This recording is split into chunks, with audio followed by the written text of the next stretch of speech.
Hello guys, welcome back to my channel. अगर आपको मेरे वीडियोस पसंद आ रहे हैं तो प्लीज़ चैनल को लाइक कीजिएगा, सब्सक्राइब ज़रूर कीजिएगा एंड बेल आइकन दबाना मत भूलिएगा, जिससे आपको सारे नोटिफिकेशन मिलते रहें। आज का जो हमारा टॉपिक है वो है वर्ब के बारे में। वर्ब जो है क्रिया, किसी सेंटेंस में जो सब्जेक्ट है और ऑब्जेक्ट है उसके बीच में कौन सी क्रिया हो रही है, यह हम पढ़ेंगे आज। रजत फुटबॉल सब्जेक्ट है और ऑब्जेक्ट है, लेकिन क्रिया क्या हो रही है ये नहीं पता। अब इसमें हमने लिख दिया प्लेस, तो प्लेस क्या है, खेल रहे हैं। क्रिया जो है वो एक सेंटेंस में, पार्ट्स ऑफ स्पीच में बहुत इंपॉर्टेंट भूमिका निभाती है। The girl sings, the boy runs, the birds fly. तो द बर्ड्स कर देंगे और फ्लाई नहीं लिखेंगे तो पता नहीं चलेगा कि क्रिया कौन सी हो रही है। तो इसमें जो है a verb shows an action of the subject, कि सब्जेक्ट क्या एक्शन कर रहा है ये बताता है। अब जैसे ये सेंटेंस है, इसमें इज वॉज विल हैं, तो ये आपके हेल्पिंग वर्ब हैं। और प्लेज, फाइट्स और बाकी जितनी भी कर्म क्रिया हो रही हैं वो आपकी मेन वर्ब है। जैसे द सन शाइन्स, ये हमारा सूरज चमक रहा है, तो ये एक वर्ब है। और द स्टार इज शाइनिंग, तारे चमकते हैं, ये भी एक वर्ब है, ये मेन वर्ब है।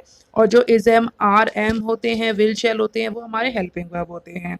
शिखा रीड्स, नमित जम्प्स, प्रिया क्लैप्स। तो read, jump, clap, fly, finish, join, ये क्या हैं, ये आपके मेन वर्ब्स हैं। Neha will join the army. अब हम पढ़ेंगे काइंड्स ऑफ वर्ब कितने होते हैं। दो होते हैं, एक ट्रांजिटिव वर्ब, एक इंट्रांजिटिव वर्ब। अभी हम इसकी डेफिनेशन देखते हैं, आगे हम इसके एग्जांपल देखेंगे। The verb that demands an object to act upon, एक जो क्रिया किसी ऑब्जेक्ट पर डिपेंड होती है का पूरा सेंटेंस कंप्लीट करने के लिए, वो ट्रांजिटिव। और जिस क्रिया को किसी की ऑब्जेक्ट की जरूरत नहीं है, अपने आप में ही पूर्ण सेंटेंस है, पूर्ण वाक्य है, वो आपकी intransitive. Radhika kicks a ball, Radhika लात मारती है बॉल को, तो ये तो ट्रांजिटिव हो गया, होगी ऑब्जेक्ट चाहिए।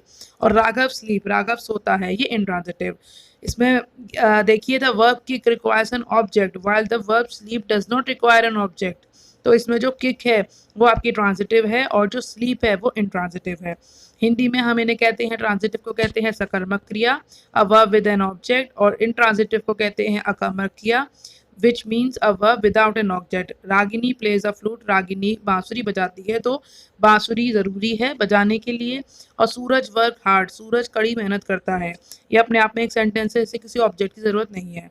The boy wash the hands, लड़का हाथ धोता है, ये ऑब्जेक्ट रिक्वायर्ड है। तो ट्रांजिटिव के कुछ और एग्जांपल हैं, I serve the poor, Hina kills a snake, I walk daily, ये इंट्रांजिटिव हैं। It rained last night, the baby cried, ये इंट्रांजिटिव है जिनमें ऑब्जेक्ट की जरूरत नहीं होती। My mother left me alone, Aarti rings the bell, the ant for the wasp, the driver stop the car, ये ट्रांजिटिव हैं। और इन्हीं को अगर हम अलग तरह से देखेंगे तो I left for station, the bell rings, the ant found fiercely, the car stop suddenly, ये चार सेंटेंस पहले वाले ही हैं। लेकिन इसमें ये दिखाया गया है कि लीव, स्टॉप, रिंग, फाइट आप दोनों तरह से यूज़ कर सकते हैं, दोनों तरह से उससे सेंटेंस बना सकते हैं। कुछ वर्ब जो होती हैं, कम, गो, फॉल, डाई, स्लीप, लाई, ये भी ट्रांजिटिवली यूज़ करते हैं हम, इसका इंट्रांजिटिव यूज़ नहीं होता। The sign, the sun shines brightly, ये क्या है, इंट्रांजिटिव। द सूरज चमकता है, किसी ऑब्जेक्ट की जरूरत नहीं है। The clock ticks all day long, ये भी इंट्रांजिटिव है। The boy cut his hand with his knife, उसने चाकू से हाथ काट लिया, ये इसमें तो ऑब्जेक्ट की जरूरत पड़ रही है। अब इसमें हम ये देखेंगे कि वर्ब एग्रीमेंट विद सब्जेक्ट के हमारे दो रूल्स हैं, वो क्या हैं। पहला तो ये है कि जैसे सेंटेंस में दिख रहा है कि हरिया आर हार्वेस्टिंग और Suman and Mohan is catching the fish. अगर कोई सिंगुलर सब्जेक्ट है, एक जने की बात हो रही है, तो हमेशा इज आएगा। और अगर दो जनों की बात हो रही है, जैसे सुमन और मोहन, तो हमेशा आर आएगा। हरिया के संग आर गलत है और सुमन और मोहन के संग इस गलत है। A verb must agree with the subject in number and person और its pronoun. A singular subject always takes a singular verb and a plural subject always takes a plural verb. Hariya is harvesting, Hariya खेती कर रहा है। Suman and Mohan are catching fish, Suman और मोहन मछली पकड़ रहे हैं। दो जने हैं, प्लूरल है तो आर आएगा, एक जने की बात हो रही है तो इज आएगा। इसमें हरिया इज हार्वेस्टिंग सिंगुलर है और Suman and Mohan are catching fish, इसमें प्लूरल है। तो ये पहला नियम है कि उसके संग सब्जेक्ट के संग जरूर जस्टिफाई होना चाहिए। ही, शी, इट और are singular noun always take singular verb, और यू, वी प्लूरल होते हैं, इनके संग प्लूरल वर्ब लगता है। लेकिन आई जो है वो दोनों वर्ब लगते हैं उसके संग, सिंगुलर और प्लूरल। जैसे आई एम करके, अभी हम आगे देखेंगे। अब इसमें देखिए, Shiva is riding a bicycle, he is planting a tree, it is raining today, he she miss the bus. इनमें जो शिवा हैं, ही शी इट हैं, वो सिंगुलर हैं तो उनके संग सिंगुलर लगा है, और वी यू दे जो है वो प्लूरल है, उनके संग प्लूरल लगा है। आई वाले सेंटेंसेस देखते हैं, उनमें क्या लगता है। We are reading a newspaper, हम न्यूज़पेपर पढ़ रहे हैं। Have you paid your school fees, क्या तुमने अपनी स्कूल फीस भर दी है। दे आर प्लेइंग कैरम, वो कैरम खेल रहे हैं। अब आई के संग I am a happy child, I was plucking flowers, I have a headache, तो इसमें इज आर एम लगता है, मतलब प्लूरल में भी यूज होता है। सेकेंड रूल इसका ये है कि जो सीजर्स होते हैं, ट्राउजर्स होते हैं, आई ग्लासेस, पैंट्स, ये हमेशा प्लूरल होते हैं। Scissors are use to cut the clothes, not scissor. Trousers look very dirty, not trouser. अब हम तीसरा रूल देखेंगे। इसका तीसरा रूल ये है कि when two subjects are joined with the conjunction as well as and along with the verb will agree with the first subject. Rahul as well his friends is coming, Rahul और उसके दोस्त आ रहे हैं, प्लूरल है लेकिन बात किसकी हो रही है, राहुल की। He along with his parent has visited the Taj, उसने अपने परिवार के संग ताजमहल देखा। तो देखा तो बहुत लोगों ने, प्लूरल है, लेकिन किसने देखा, जिसके बारे में बात हो रही है, उसकी वजह से इसमें हैज आ रहा है। On the other hand if two nouns are joined with either or neither nor, इसमें कंजक्शन में देखना पड़ेगा आपको किससे ज्वाइन हुए हैं, तो जिससे ज्वाइन हो रहे हैं उसके अकॉर्डिंग ही वर्ब लगेगी।